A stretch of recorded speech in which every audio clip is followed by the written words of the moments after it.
पूर्णिमा, देव दीपावली। क्यों कहते हैं देव दीपावली, उसका भी व्याख्यान वर्णन है हमारा। राजा बलि के दरवाजे पर वामन भगवान 3 पग भिक्षा का दान मांग रहे, 3 पग भूमि को मांग रहे, 3 पग भूमि दे दी। सुतल लोक का राजा राजा बलि बन गए। भगवान विष्णु ने कहा, राजा बलि मांग तुझे क्या चाहिए। राजा बलि ने हाथ जोड़कर कहा, स्कंद पुराण कहती है, हाथ जोड़कर राजा बलि कह रहा है, मैं जो मांगूंगा आप दे दोगे? हाँ हाँ तू मांग, तुझे चाहिए बोल दे, तुझे दे। राजा बलि कहते हैं कि अगर आप देना चाहते हो तो कृपा कर कर इतना दे दीजिए, धनतेरस, रूप चौदस और दीपावली। जमकर बोलो 3 चीजें, धनतेरस, रूप चौदस और दीपावली। भगवान से कह रहे हैं राजा बलि, महाराज 3 पग भूमि में आपने मेरा सर्वस्व नाप लिया, सब कुछ ले लिया आपने मुझसे, 3 पग। मैं चाहता हूं आप ये 3 दिन का दान, धनतेरस, रूप चौदस और अमावस्या, दीपावली, ये 3 दिन जितने भी लोग दीपदान करें, दिया लगाएं, लक्ष्मी पूजन करें, देवताओं की पूजन करें, वो सारी पूजन का पुण्य मेरे खाते में आना चाहिए। मृत्यु लोक में कार्तिक के महीने में धनतेरस, रूप चौदस और अमावस्या की पूजन का जो पुण्य हो, दीपदान का जो पुण्य हो, लक्ष्मी पूजन का पुण्य हो, सारे देवताओं की अगर 3 दिन की पूजन का पुण्य, राजा बलि बोलता मेरे खाते में आए, आप वर दीजिए। भगवान विष्णु ने कहा तथा मैं तुझे वर देता। और राजा बलि गए तो भगवान विष्णु को द्वारपाल बनाकर गए। लक्ष्मी जी गई भगवान विष्णु को छुड़ाने के लिए। तब हाथ में जब राखी बांधी है माता लक्ष्मी ने, राजा बलि क्या अपने पति को छुड़ाते समय लक्ष्मी जी ने वर मांगा, भैया मैंने तेरे हाथ में राखी बांधी,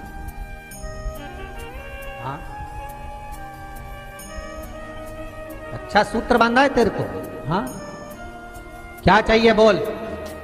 राजा बलि कहता है मांग ले। लक्ष्मी जी कहती हैं कि मेरा पति कहीं खो गया, मिल नहीं रहा, तू वर दे दे। राजा बलि कहता है इतनी सी बात मैं ढूंढ के ला दूंगा। लक्ष्मी जी बोली कहीं ढूंढने की जरूरत नहीं, तेरे दरवाजे पर द्वारपाल बन के बैठे, छोड़वा। और लक्ष्मी जी ने अपने पति को छुड़ा लिया, आ गई वापिस। अमावस्या की, दीपावली की अमावस्या के 2 दिन, एक दिन पूर्ण हुआ, दूज के दिन लक्ष्मी जी फिर राजा बलि के पास गए। इसको कहते हैं यम द्वितीया। बोले बोल बहन तुझे क्या चाहिए। इतने में तो तुरंत लक्ष्मी जी बोली भैया वचन दे, जो मांगूंगी दे देगा। राजा बलि बोले मांग ले बहन, क्या चाहिए।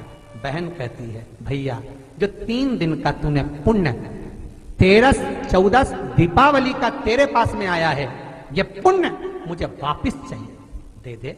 राजा बलि कहता है बहन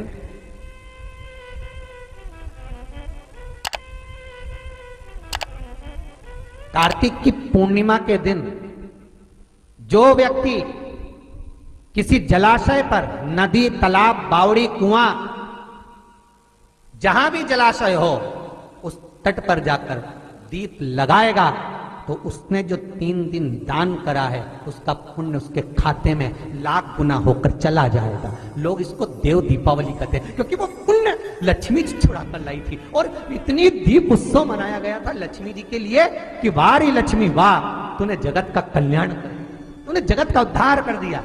इसीलिए दीपावली से ज्यादा महत्व देव दीपावली का, कार्तिक पूर्णिमा का। धनतेरस, रूप 14 दिवाली पे तुमने कितनी भी पूजन करियो, कितना भी दिया लगाया, पर उसका जो पुण्य है तुम्हें मिलेगा तो कार्तिक पूर्णिमा के दिन मिलेगा, जब तुम दीप दान करने किसी नदी, तालाब, बावड़ी, कुआं, तालाब पर पहुंचोगे। वहां नहीं जाओगे तो पीपल के पेड़ के नीचे, वहां नहीं जाओ तो आंवले के पेड़ के नीचे, पर वहां दिया दान होना चाहिए। जब तुम्हें लगे जिंदगी में कि बहुत हाथ तंग चल रहा है और बहुत तकलीफ की जिंदगी चल रही, बहुत तकलीफ, बहुत कष्टमय जीवन चल रहा है, बहुत कष्ट।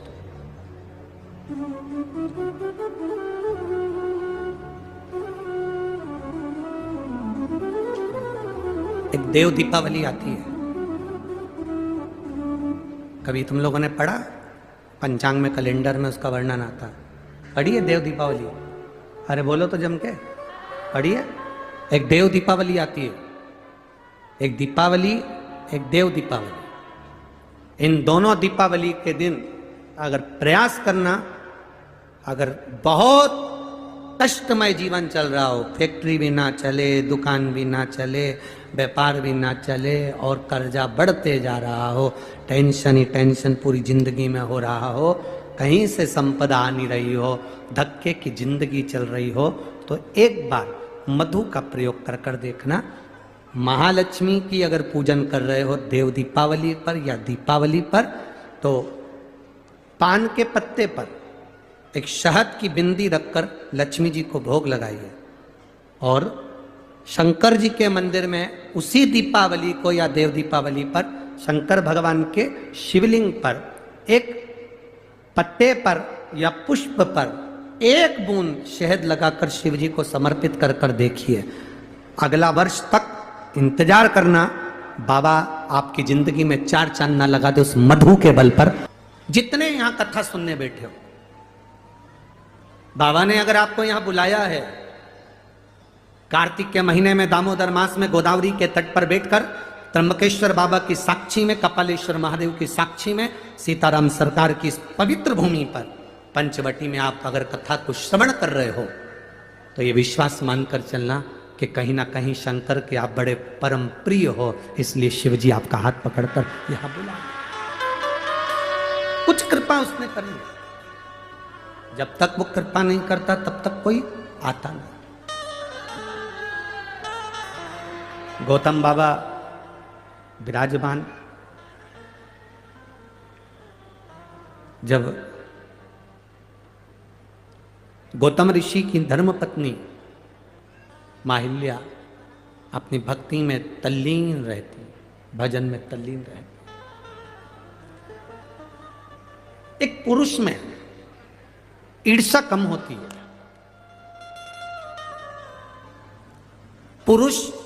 पुरुष से कम ईर्ष्या रखता है।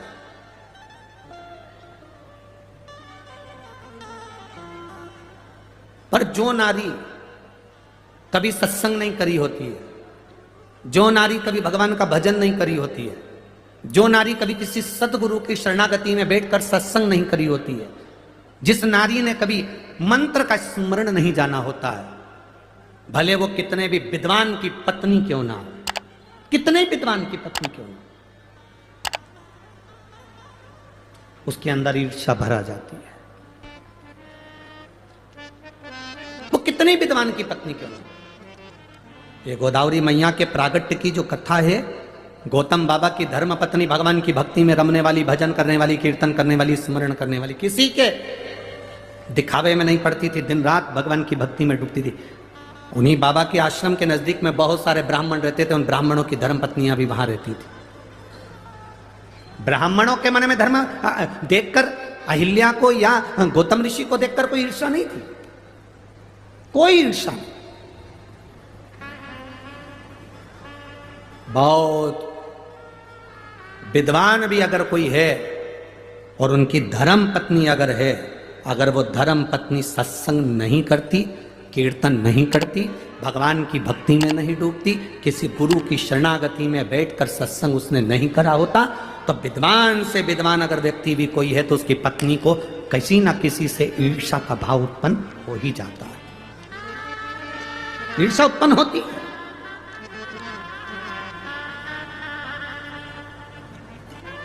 शिव महापुराण की कथा सुनने के लिए जितने भक्त यहां पहुंचते हैं, शंकर भगवान की कथा सुनने के लिए जितने जितने भक्त कथा के पंडाल में पहुंचते हैं, टीवी पर कथा देखते हैं, मोबाइल पर कथा श्रवण करते हैं, जितने भक्त यहां कथा सुनने के लिए पहुंचते हैं, इनके मन में कभी ईर्ष्या नहीं रहती। उसका कारण केवल एक होता है, हमें कथा सुनने जाना है, कौन आगे बैठा हमें उससे मतलब नहीं, कौन पीछे बैठा हमें उससे कोई मतलब नहीं। कथा शंकर भगवान की शिव महापुराण का जो श्रोता होता है, उसके हृदय में ईर्ष्या नहीं होती, वो अपने साथ बैग के अंदर एक पन्नी लेकर चलता है, एक बिछाने की दरी लेकर चलता है, एक छाता लेकर चलता है, 2 पानी की बोलो बोलो जम के बोलो बॉटल लेकर चलता है। उसको मालूम है कथा का पंडाल सुबह 10 बजे 11 बजे 12 बजे तक पूरा फुल हो जाएगा, मुझे बैठने की जगह नहीं मिल सकती क्योंकि मैं लेट जा रही हूँ। उसने अपने झोले के अंदर एक दरी रख ली, उसने अपने झोले के अंदर 2 पानी की बोतल रख ली, उसने अपने दरी के उसके झोले के अंदर एक छाता रख लिया। उसको मालूम है कि मैं कहीं पर भी बैठ जाऊंगी और मुझे ये शिव महापुराण की कथा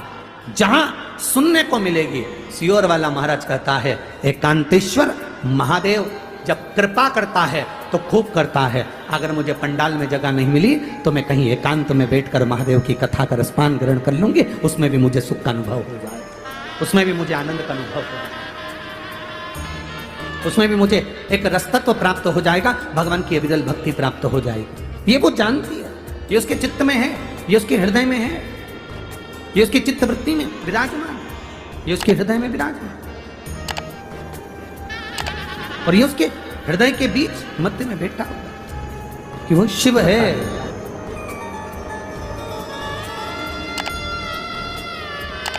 सुख देता है, ईर्षा नहीं। और गौतम बाबा की धर्म पत्नी माता अहिल्या सुबह उठना, बुआरी लगाना, रंगोली डाल देना, जल छोड़ देना, पूरे आनंद के साथ गौतम ऋषि जिस शिव भक्ति में लगे रहते थे, अहिल्या माता उनकी शंकर के पार्थिव शिवलिंग का निर्माण करने के लिए मट्टी को तैयार करती थी। इस पंचवटी भूमि का सबसे बड़ा प्रमाण है, इस नासिक की धरा गोदावरी की तट का सबसे बड़ा प्रमाण 2 है। यहाँ गौतम ऋषि की धर्म पत्नी माता अहिल्या भी मिट्टी तैयार करती थी जिससे पार्थिव शिवलिंग का निर्माण होता था। और इस गोदावरी के तट पर, इस त्र्यंबक बाबा के तट पर, इस पंचवटी की पवित्र भूमि पर एक यमराज की धर्म पत्नी, एक यमराज की धर्म पत्नी जिसका नाम था धुमोरना, एक वो भी मिट्टी को एकत्रित करती थी और शिवलिंग का निर्माण करती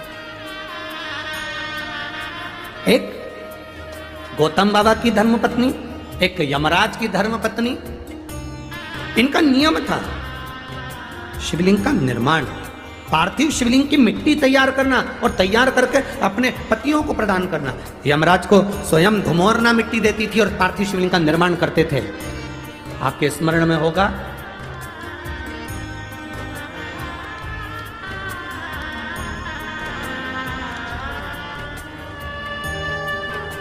एक बार यमराज ने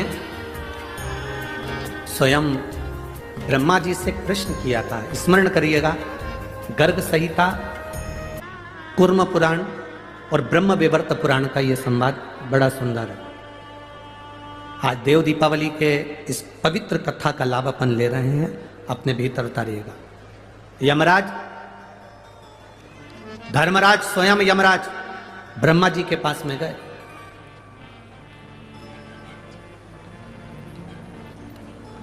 और यमराज ब्रह्मदेव के पास में जाकर ब्रह्मा जी के सम्मुख में खड़े हो गए। अब ब्रह्मा जी के सारे मुख नेत्र बंद थे, स्मरण नहीं आया ब्रह्मा जी को। माता वीणा वादनी ने आवाज लगाकर अपने स्वर में अपनी वीणा से कहा, ब्रह्मदेव दरवाजे पर यमराज आए हैं। ब्रह्मा जी ने अपने नेत्र खोले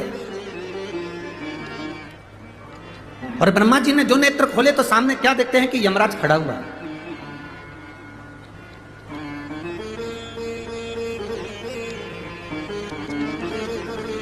सम्मुख में यमराज खड़ा। ब्रह्मा जी ने पूछ लिया, यम आज क्या बात है, तुम ब्रह्मलोक में आकर खड़े हुए हो?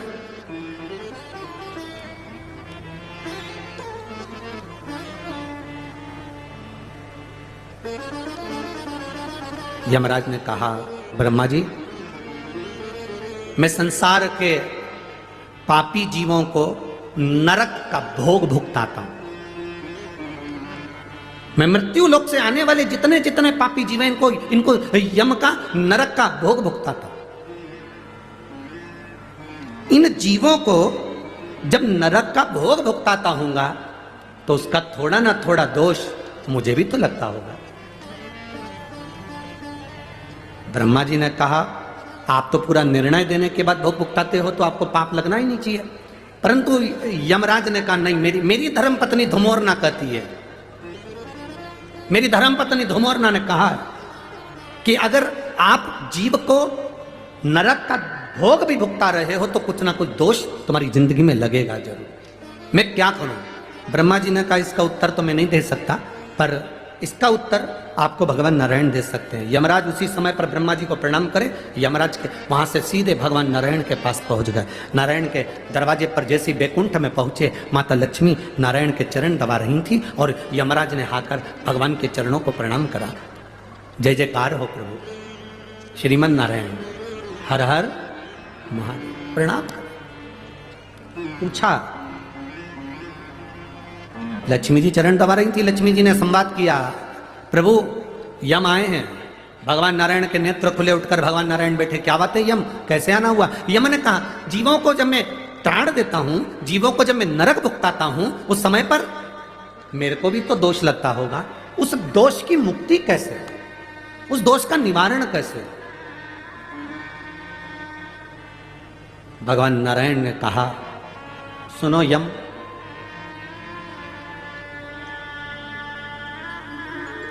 गौतम ऋषि की धर्म पत्नी मां अहिल्या स्वयं भगवान शंकर से प्रार्थना कर कर उनकी सिर की गंगा की एक धार 7 केश हटाकर पृथ्वी पर लेकर आई है, जिसका नाम गोदावरी है।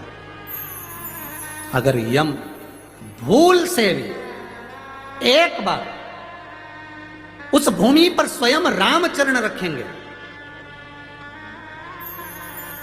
वो गोदावरी का तट सरल नहीं होगा। जहां पर स्वयं रामचरण रखेंगे, वो गोदावरी का तट सरल नहीं है। जहां स्वयं शंकर भगवान को भी उनका गुरु मिल जाएगा, वो भूमि साधारण नहीं है, गोदावरी का तट। तुम एक काम करो यमराज, मृत्युलोक में जाओ, गोदावरी के तट पर जिस पंचवटी में भगवान राम प्रवेश करेंगे, उस पंचवटी भूमि पर वन क्षेत्र में, जंगल क्षेत्र के अंतर्गत गोदावरी के एकांत स्थान में बैठकर तुम शिवलिंग का निर्माण कर कर उसका पूजन करो। तुम्हारी जिंदगी में अगर कोई जीव का दोष भी होगा तो वो समाप्त हो जाएगा, कैसा भी दोष हो समाप्त हो जाता है। आज आप लोगों से ज्यादा हमारी किस्मत बहुत धनी हुई है, हमारी किस्मत आज धन भागी हुई है कि इस पवित्र भूमि पर धुमोरना यमराज की पत्नी शिवलिंग बनाती थी, यमराज पूजन करते थे और यमराज के ऊपर का दोष भी समाप्त हो जाता था। आज वो पवित्र भूमि पर शिव पुराण गाने का सौभाग्य मिला, सौभाग्य मिला है। और कितने किस्मत वाले होगे मेरे जीजियों, हे मेरी नासिक की जीजियों जीजाओं और मेरी बेटियों मेरे बेटाओं, कितने किस्मत वाले होगे, जरा अंदाजा लगा कर बैठना कि तुम्हारी किस्मत की सराहना नहीं है। दामोदर मास कार्तिक मास में इस गोदावरी के तट पर भले हम पार्थिव शिवलिंग का निर्माण करें ना करें, पर हम 5 दिन शंकर भगवान का शिवलिंग अपने दिल में कथा के माध्यम से बना रहे बिठा। ये शिव तत्व, सब जगह कथा हुई होगी तो भगवान ने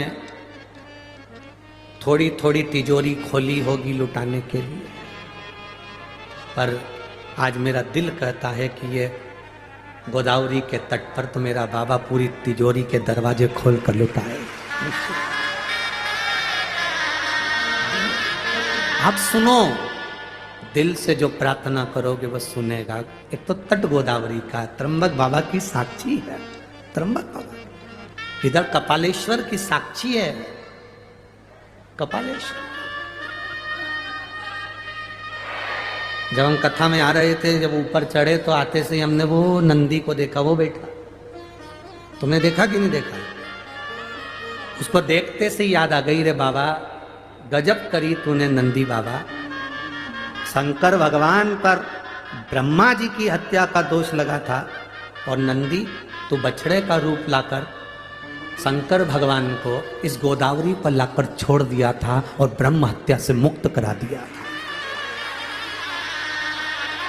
इस नंदी ने बछड़े का रूप रखकर ब्रह्म हत्या से भगवान शिव को मुक्त करा दिया था। आज विचार करो, तो नंदी बस एकांत में बैठा हुआ शिव महापुराण की ओर देखकर आप और हमको भी यही ज्ञान दे रहा है कि तुम सबको ना जाने कितने पाप से मुक्त कर दूंगा 5 दिन की इस कथा में। कितने, और जितने लोग आस्था चैनल पर सुन रहे हैं, जितने फेसबुक यूट्यूब पर कथा सुन रहे हैं, आप अपने हृदय में चित्त रमाकर देव दीपावली शिव महापुराण की कथा को सुन रहे हो। देव दिवाली जो प्रारंभ हुई थी वो त्रिपुरासुर के वध के बाद देवताओं ने दिवाली को मनाया। उस कथा का रसतत्व ग्रहण करने का तुम्हें हमको सौभाग्य मिला।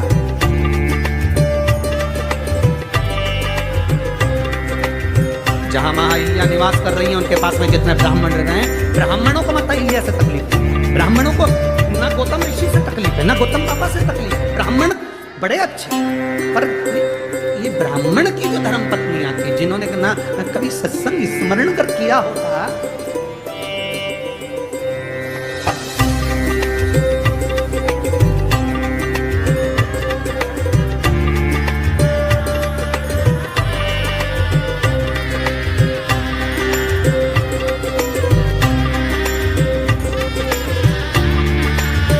जिसका पति बहुत विद्वान है, जिसका पति बहुत ज्ञानवान है, बहुत विद्वान,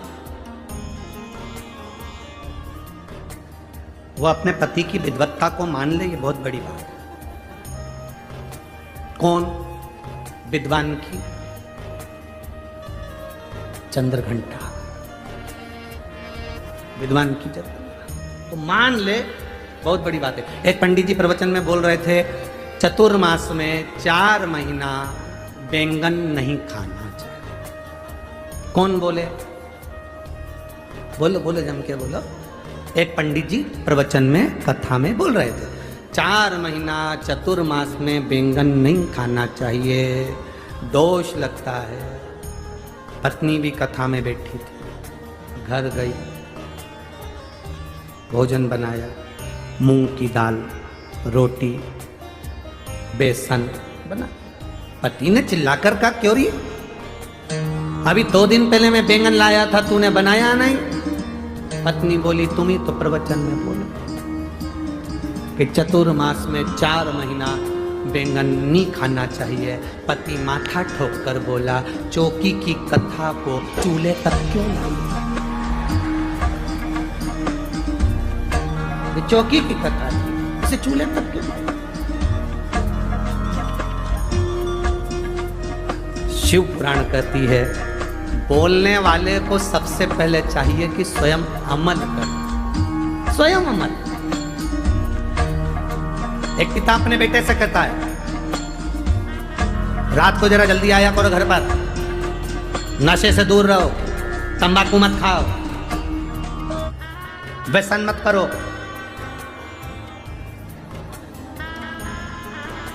हमारे वो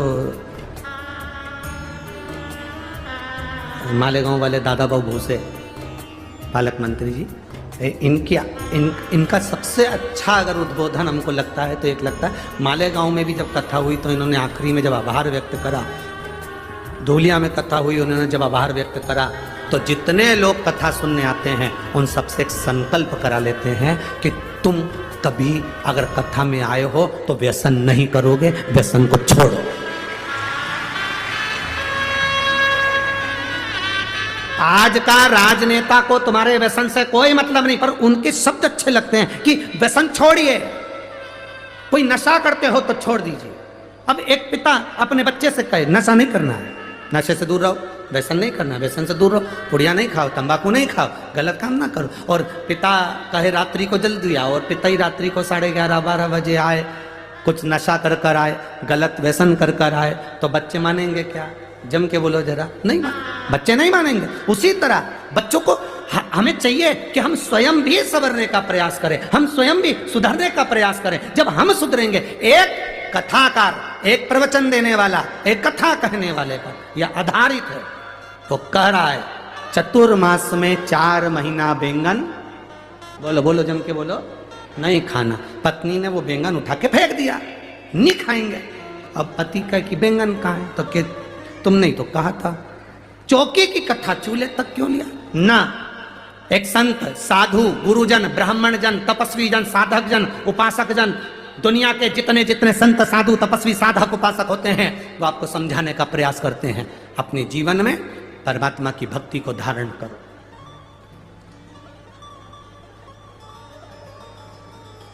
भगवान की अविरल भक्ति को उतारने का प्रयास करो। अब साधु संत स्वयं भी भगवान की अविरल भक्ति में जब डूबते हैं तो कहते हैं कि भक्ति करो, भजन करो। किसी ने एक बार प्रश्न किया था कि हम शंकर जी के मंदिर जाते हैं और हमसे कोई गलती हो जाती है तो शंकर जी क्या क्रोध करते हैं? शंकर जी क्या क्रोध करेंगे? शिव महापुराण की कथा कहती है शंकर जी का नाम है भोला। क्या नाम है? भोला। शिव जी का नाम है भोला, इसलिए कहते हैं भोले बाबा। भोले बाबा का मतलब एकदम भोला।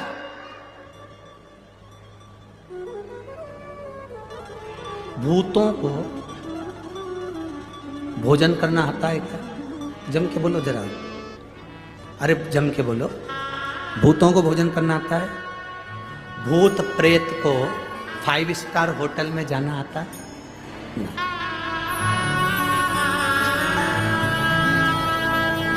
5 स्टार होटल में वही जाएगा जिसमें थोड़ा विवेक होगा, अच्छा होगा, तो खाने का तरीका होगा तो कहीं चलेगा।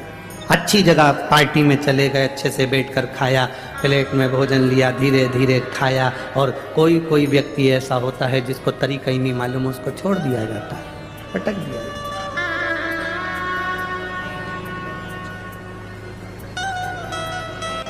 अब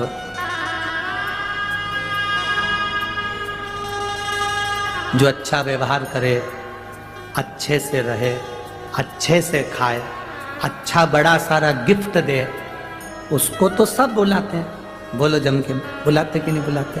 बुलाते हैं ना।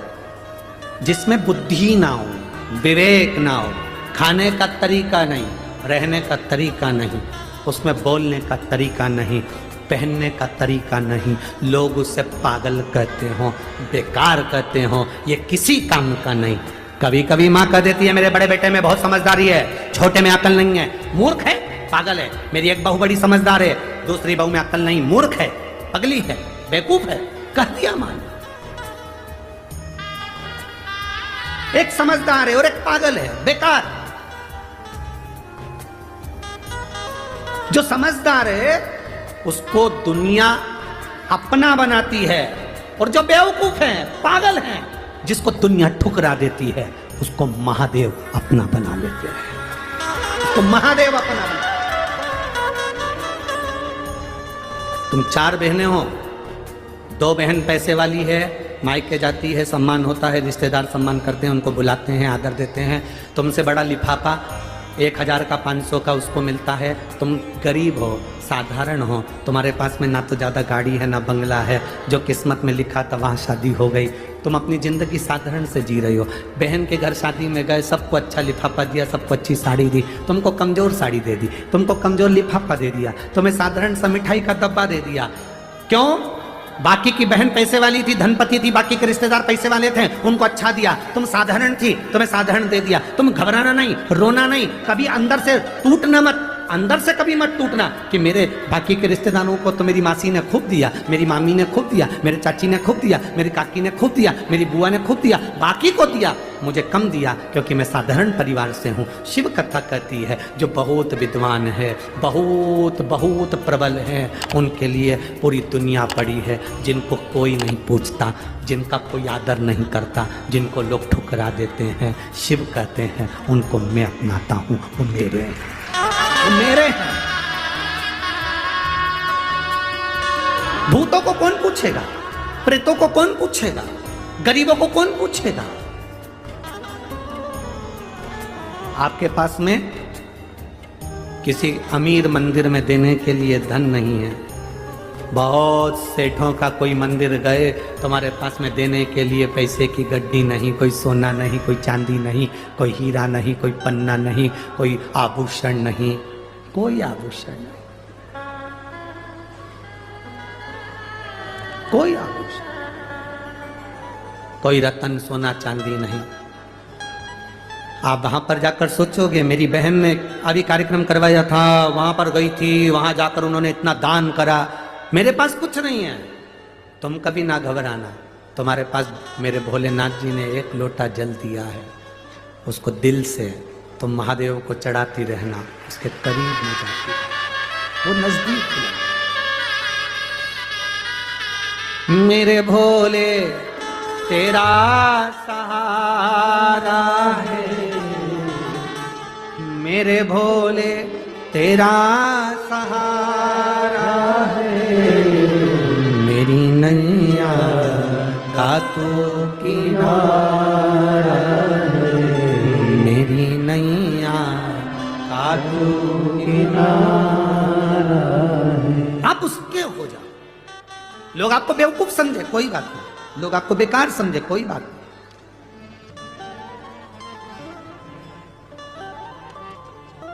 आप किसी काम के नहीं, समझे समझने वाले। एक लड़के के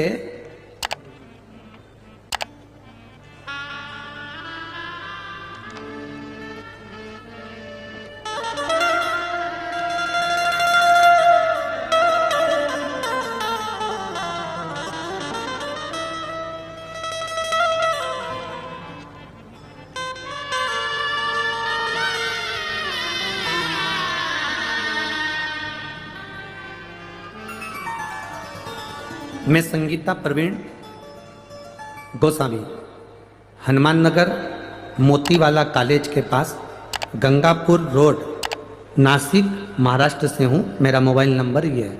कहीं बैठी हैं तो हाथ हिला सकती हैं। हाँ आप ही हैं, एक बार वापस हाथ हिला दो जी। मैं संगीता प्रवीण गोस्वामी हनुमान नगर मोतीवाला कॉलेज के पास गंगापुर रोड नासिक महाराष्ट्र से हूँ। मालेगांव में जो कथा हुई थी तब हमें पता चला कि बाबा की कृपा क्या होती है। गुरुदेव, मेरी बड़ी दीदी के गले में गठान हो गई, जिस गठान का ऑपरेशन करने के लिए डॉक्टर ने कह दिया, गठान का ऑपरेशन होगा तो डॉक्टर ने कहा इनकी आवाज जा सकती है और ये गठान जो है ये कैंसर की। सब घबरा गए, आवाज भी चली जाएगी, गठान निकालना भी जरूरी है गले में से, करें तो करेंगे। दादा बाबू भूसे जी को मैं धन्यवाद देना चाहती हूं, शिव महापुराण की जो अलख जगाई उसके लिए मैं उनको साधुवाद दूंगी। कथा का रसतत्व किससे कहते हैं यह हमें सुनना सिखाया। जब दीदी को गठान हुई, डॉक्टर ने कह दिया गठान साधारण नहीं है, जांच के लिए बाहर जाएगी और इसमें रोग है, बीमारी है, वो निश्चित है। फिर वापिस हमने नासिक में दिखाने के बाद में गुजरात में जांच कराई तो भी उन्होंने कह दिया 8 दिन के अंदर इस गठान का ऑपरेशन करा लो, ये ज्यादा फैल रहा है, तकलीफ हो। परंतु इसका एक सबसे बड़ी बात यह है कि इसमें आवाज चली जाएगी गले की और गला पूरा बंद हो जाएगा, क्योंकि कंठ पर ही ये गठान है तो पूरा गला वहीं से कटेगा और वहां से पूरा निकलेगा। क्या करा जाए? तब हम 10 अक्टूबर को वापिस कैंसर सेंटर धुले में उनको एडमिट करा दिया। 13 अक्टूबर को ऑपरेशन की तारीख दी गई और ऑपरेशन की तारीख दी गई तब विचार करा करें तो करें क्या, और यहाँ के कैंसर हॉस्पिटल के डॉक्टर ने भी कह दिया कि इसकी आवाज़ पूरी जाना है, गठान निकली है वो कैंसर की होगी, जांच होगी। उस समय पर मालेगांव कथा थी, बाबा से प्रार्थना करी, बाबा से निवेदन करा कि बाबा बहन के गले में अगर गठान है और वो कैंसर की ना निकले और उसकी आवाज ना जाए। जहां कथा होगी मैं वहां कथा सुनूंगी।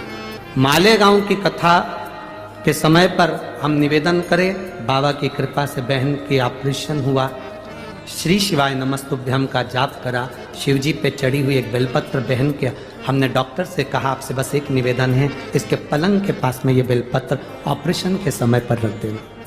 इतने अच्छे डॉक्टर थे कैंसर हॉस्पिटल के, उन्होंने वो बेलपत्र उनके पलंग के पास रखी।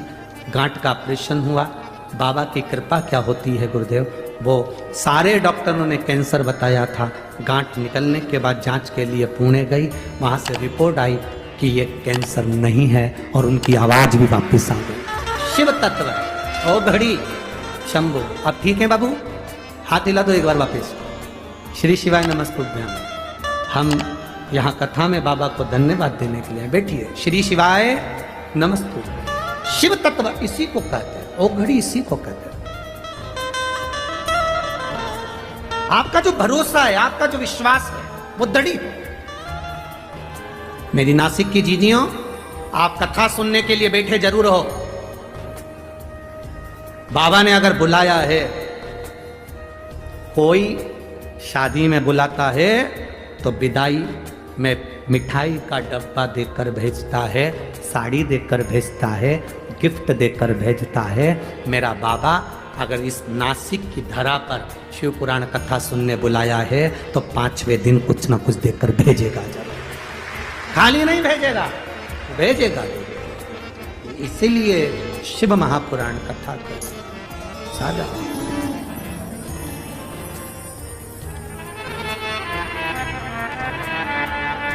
अरे जब भी जन्म मिलेगा सेवा करेंगे, जब भी जन्म मिलेगा सेवा करेंगे। कहते तुमसे बाबा शरण पड़ेंगे थे, कहते तुमसे बाबा शरण पड़ेंगे थे। देना साथ हमारा बाबा बन कर के तुम साथी, देना साथ हमारा बाबा बन कर के तुम साथी। बम बम भोलानाथ है हमारा तुम्हारा, तुम्हारा हमारा। बम बम भोलानाथ है हमारा। भगवान शिव की कथा कर, औगरदानी का संवाद कर रहा है, ईर्ष्या दूर रहे।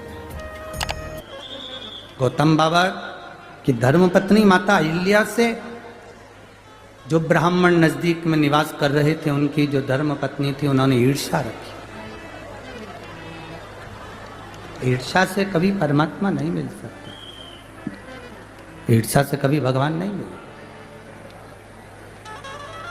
हम कई बार माताओं से कहते हैं, आपकी एक अवस्था होती चली जाती है, आप एक अवस्था के अनुकूल ढलते चले जाते हैं।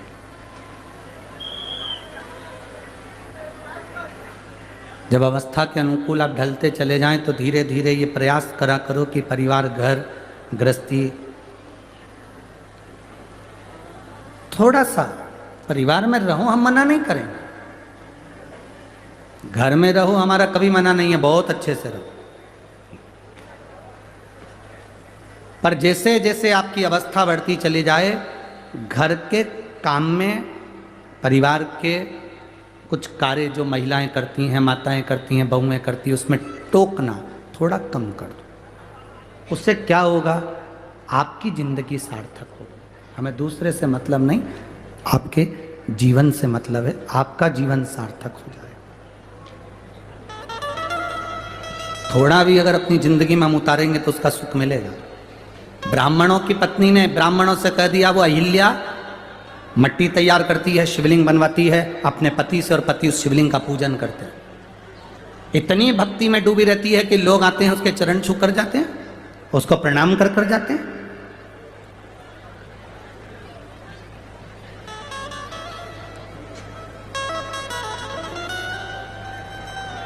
किस नारी का सम्मान सबसे ज्यादा होता है? कहा, जो दूसरे के लिए समर्पित है। अर्थात कोई आ गया भूखा, भोजन करा दिया, प्यासा आया, पानी पिला दिया, बहन बेटी आ गई, उनका आदर कर दिया, सम्मान कर दिया, सत्कार कर दिया, कुछ मिलता है। ब्राह्मणों की पत्नी कोई अच्छा नहीं लगा अहिल्या को देखकर, ईर्ष्या जाग गई। ब्राह्मणों में ईर्ष्या नहीं थी, गौतम बाबा को देखकर भी, उनकी धर्म पत्नी को देखकर भी ईर्ष्या नहीं, पर ब्राह्मणियों की ईर्ष्या जागृत हो गई।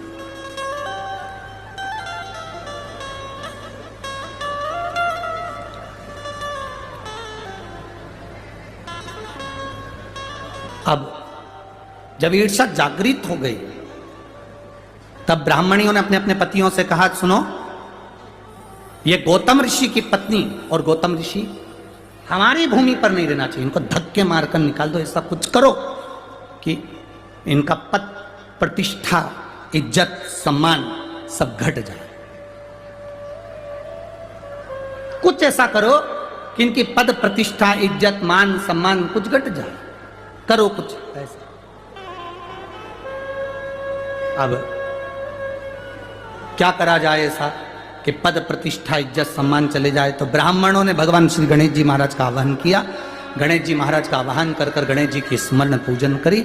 स्मरण पूजन कर कर गणेश जी महाराज प्रकट हो गए। गणेश जी ने कहा, मांगो ब्राह्मणों, तुम्हें क्या चाहिए? ब्राह्मणों ने कहा, बस एक काम कर दो कि ये गौतम बाबा के ऊपर गौ हत्या का दोष लग जाए, ऐसा कुछ कर दो। गणेश जी ने पूछा कि ये बताओ कि गौतम ऋषि ने तुम्हारा बिगाड़ा क्या? गौतम ऋषि ने क्या कह दिया? गौतम ऋषि ने शब्द कह दिया, गौतम ऋषि ने गाली दे दी, गौतम ऋषि ने अपशब्द कह दिया, या माँ अहिल्या ने कोई अपशब्द कह दिया, या ताना दे दिया हो, या अपशब्द कह दिया हो, या आड़ी टेढ़ी बात कह दी हो, तो बात दूसरी। ना तो गौतम ऋषि कुछ बोले हैं, ना माँ अहिल्या कुछ बोली हैं, फिर क्यों ये गौतम ऋषि पर अपशब्द कहना? केवल ब्राह्मण की धर्म पत्नियों का ये विचार नहीं था। आज के समय में कई लोग ऐसे भी हैं जो किसी को पहचानते नहीं, मोबाइल पर किसी ने बस एक कमेंट्स कर दिया कि ये बेकार है, और लोगों ना जाने ना पहचाने अंदर इतनी ईर्ष्या भरी रहती है कि उसमें लोग बेकार बेकार गालियां, अपशब्द, ताने, आड़ा टेढ़ा कहना प्रारंभ कर देते हैं। शिव महापुराण की कथा कहती है, जब तक आप किसी से मिले ना, जब तक आप किसी को देखें ना, जब तक आप उससे बात ना करें, जब आप एक बार भी मिले नहीं, देखा नहीं, ना जान ना पहचान, ना कभी कोई संबंध, ना कोई विचार, ना कभी भोजन, ना कभी पानी, कभी मिले ही नहीं, और उसने कह दिया कि बेकार, और आपने बेकार कहना चालू कर दिया, इसको श्रेष्ठता नहीं कहते। शिव महापुराण की कथा कहती है, हाँ, अगर कोई कह दे कि शंकर भगवान पर एक लोटा जल चढ़ाने का फल मिलता है तो चढ़ाओ, कोई कह दे राम नाम लेने का फल मिलता है तो बोलो। एक पत्र आया है, सो ममता संतोष तुंदवाल नासिक से हैं, कहीं बैठी हो तो हाथ हिला सकती हैं, कहीं बैठी हो। सो ममता संतोष तुंदवाल नासिक से हैं, मोबाइल नंबर ये है, कर्म योगी नगर सिटी से सेंटर माल के पास। सही बोला है? हाँ ठीक है, आप समझ गए ना, बस ठीक है ना। सो ममता संतोष कहीं बैठी हैं, दिख गई? दिख गई? बच्चे को लाई हैं क्या? देखो, कैच कैमरे से कैच करके देखो जरा, बच्चों को लाई हैं क्या? सो ममता संतोष तुंदवाल नासिक से हैं, मोबाइल नंबर ये है, कर्म योगी नगर सिटी सेंटर माल के पास। गुरुजी क्या वर्णन करूं मैं, 2019 में मेरा बड़ा बेटा जो 19 साल का था भगवान को प्यारा हो गया, मर गया।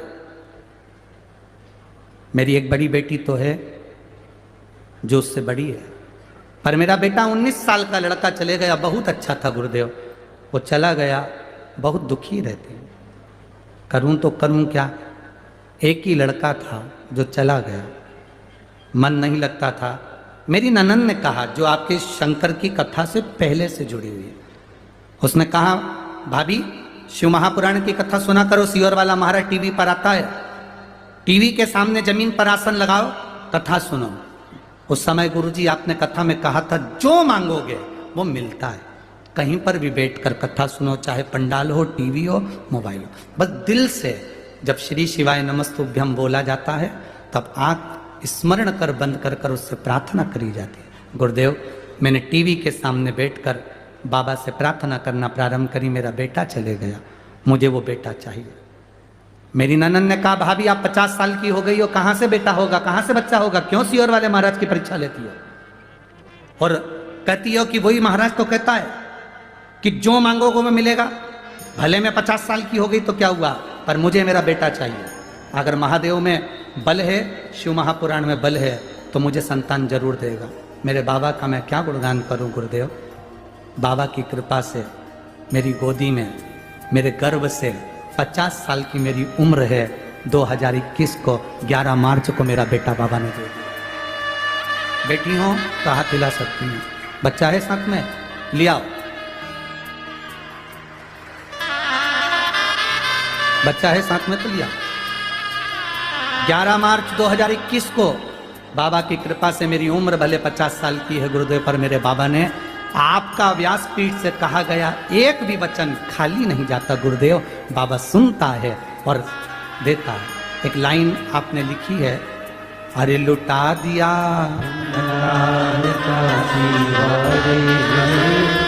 कर दिया माला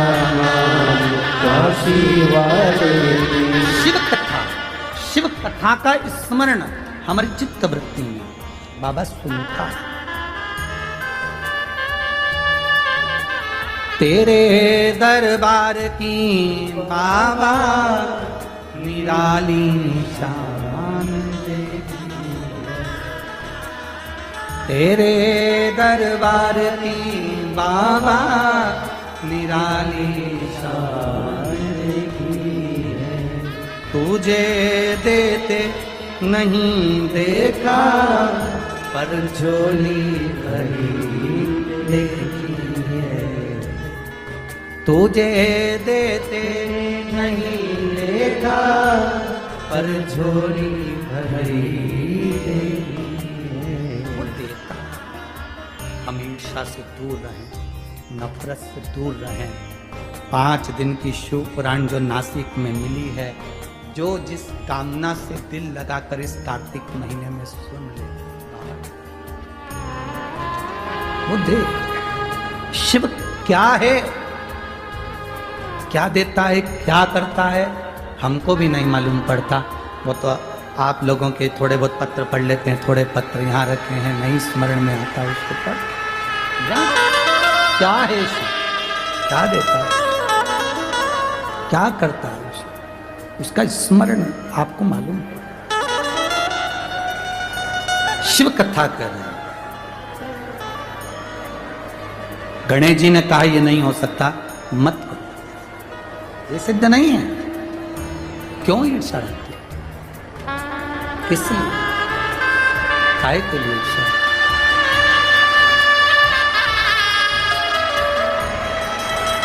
क्यों ईर्ष्या?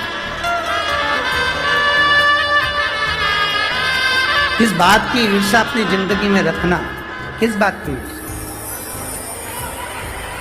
और उस ईर्ष्या से कारण क्या? अपना ईर्ष्या से भला नहीं हो सकता, ईर्ष्या से अपना भला नहीं हो सकता, ईर्ष्या से अपना बुरा ही होगा। ईर्ष्या से कभी अपना भला नहीं हो सकता कि अपना भला हो, ईर्ष्या से हमेशा बुरा ही होता है। तो शिव महापुराण की कथा कहती है, गणेश जी महाराज ने समझाया, गणेश जी महाराज ने कहा ये ठीक नहीं है, आप ईर्ष्या ना करिए, और ये ईर्ष्या श्रेष्ठता नहीं देगी आप। क्यों किसी गौतम बाबा पर, क्यों अहिल्या माता पर, किस लिए, क्यों दोष लगाना, किस लिए दोष लगाना? छोड़ो इस बात को।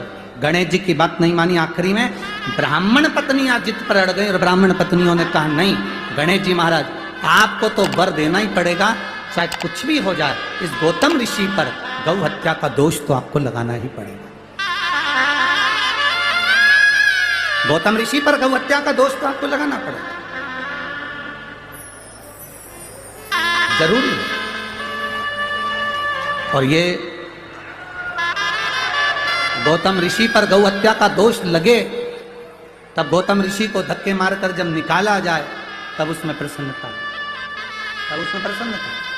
देखो देवता जब देते हैं तो पल्ला जम के बोलो, जम के जरा, देवता जब देते हैं तो पल्ला झाड़ कर देते हैं, और महादेव जब देते हैं तो छप्पर आड़ के देते हैं। उसकी देने की रीति अलग, उसकी देने की रीत अलग। ईर्षा रखने वाले कितनी भी ईर्षा करें, कपट करने वाले कितना भी कपट करें, पांव खींचने वाले कितना भी पांव खींचें, अपशब्द कहने वाले कितना भी अपशब्द कहें, ताने देने वाले कितना भी ताना दें, गाली देने वाले कितना भी गाली दें, आड़ा टेढ़ा कहने वाले कितना भी आड़ा टेढ़ा कहें, पर जब मेरा महादेव स्वयं त्र्यंबकेश्वर बनकर कृपा करता है तो दुनिया देखती रह जाती। वो कहे,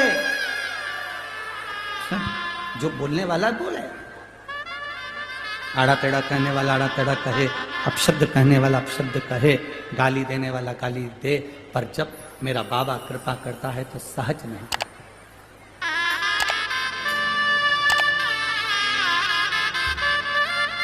2021 में 11 मार्च के दिन बाबा ने जुड़वा बच्चे दिए थे इनको, एक बेटा एक बेटी। जोरदार ताली बजाइए।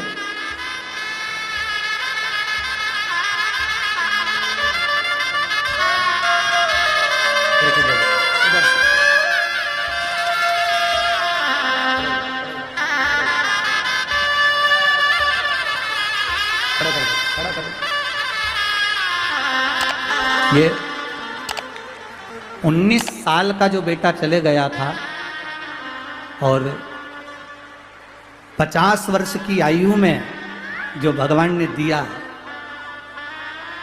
एक नहीं बाबा ने छप्पर हाड़ कर दिया। जोरदार ताली बजा।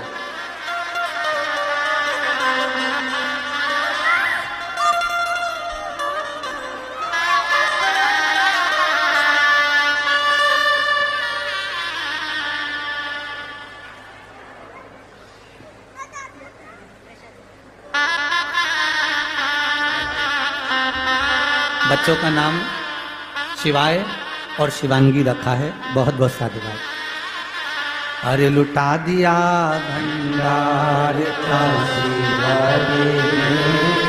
कर दिया माला काशी वाले, लुटा दिया भंडार काशी वाले कर दिया माला काशी वाले। इस शिव की कृपा से देवता देते हैं पल्ला झाड़ कर, महादेव देता है छप्पर फाड़ कर, कम नहीं देते। इस पत्र में एक बात इन माँ ने लिखी है, मैं कभी भरोसा नहीं करती थी किसी महाराज की बात पर। ढेरों से मिली, इसके बाद भी मेरा बेटा 19 साल का चले गया। दुख कितना होता है जवान बेटे जाने का। पर गुरुजी, आपकी शिव पुराण वास्तव में शंकर खुद बोलता है और एक नहीं एक की जगह दो देता है। शिव तत्व देने वाला, उसकी कृपा क्या होती है वो स्वयं जाने, स्वयं। शिव कथा कह रही है।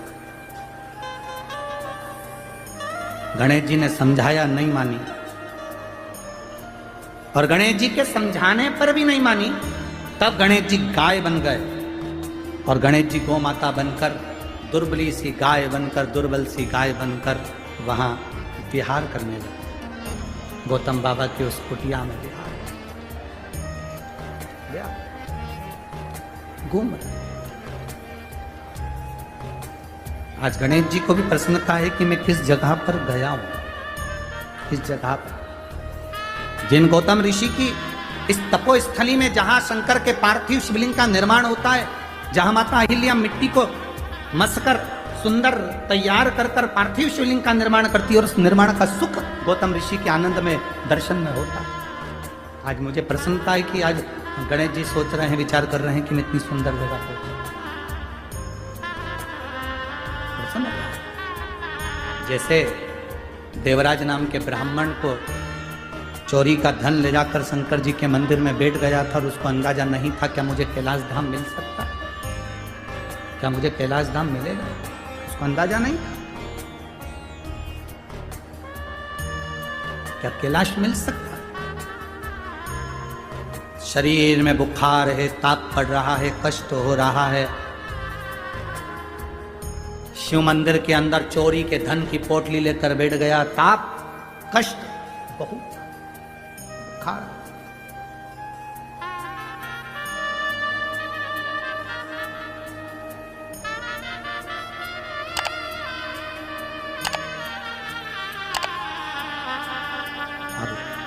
इतना शरीर में कष्ट, और महादेव महादेव महादेव हर हर महादेव। मंदिर के अंदर पंडित जी चिल्ला रहे थे और देवराज नाम के ब्राह्मण को गुस्सा आ रहा था, क्योंकि उसके शरीर में कष्ट था। जब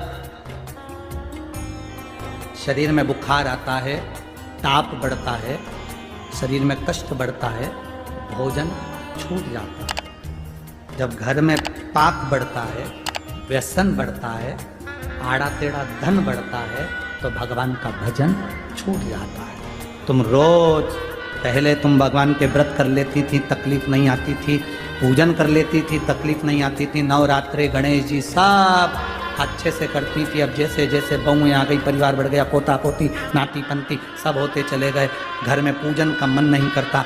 अब अच्छे से कोई पूजन पाठ नहीं होता, मन नहीं लगता। समझ लेना, बुखार बढ़ा तो भोजन छूटा, शरीर में ताप बढ़ा तो भोजन छूटा, पेट दुखा, सिर दुखा, कुछ भी दुखा तो भोजन छूटा।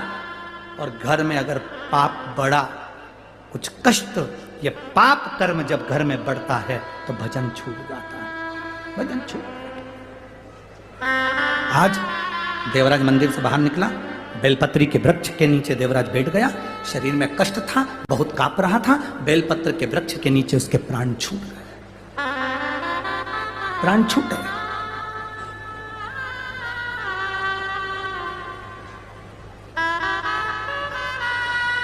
किसी ने पूछा धूलिया में, गुरुजी लक्ष्मी नारायण जी को, ब्रह्मा ब्रह्माणी को, इंद्र इंद्राणी को,